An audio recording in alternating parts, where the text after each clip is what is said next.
with each of these exercises, I'd like you to spend a few minutes, 4 times a day, doing these exercises. And what we would like you to do is we would like you to lean into the stretch that we're asking you to do for about 10 seconds, gradually increasing the range slowly through that time, and then perhaps having a little rest at the end of that 10-second period.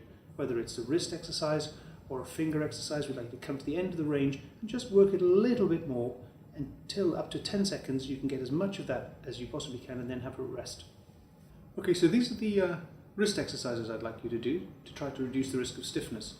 I'd like you to put your hands together like this and bend the wrists back as far as you can, raising up your elbows as far as you can to get the wrists to bend back as much as possible. At the same time, notice I'm trying to get my fingers as flat as possible so that any stiffness in the fingers is reduced like this.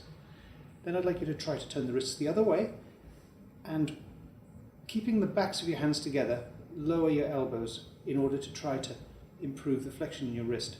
So on the affected side, it may be, for example, difficult to drop your elbow, but that's what I'd like you to try to work on, to try to improve the flexion in your wrist. Then I'd like you to turn your hands to the ceiling like this in order to improve what we call supination range, getting your thumbs and fingers straightened out like that and get them flat to the ceiling if you can.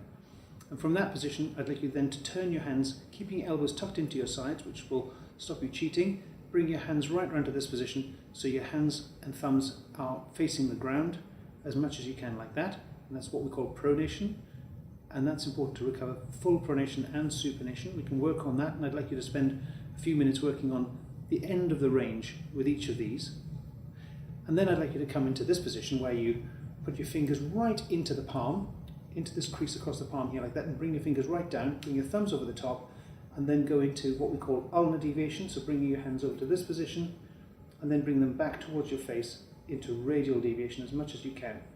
And that's pretty much the range of exercise I'd like you to do. So just running through this again, it's what we call dorsiflexion, palmar flexion, supination, pronation, and then making a fist and going into ulnar deviation and radial deviation.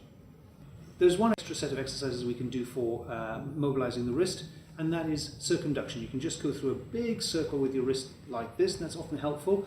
And some patients find it helpful to fix their forearm on the end of the table and go through imagining painting the alphabet with a paintbrush. So you can do A, B, C, D, and working through the alphabet like that will get you back to a general range of moving the wrist, fixing your forearm on the end of a table.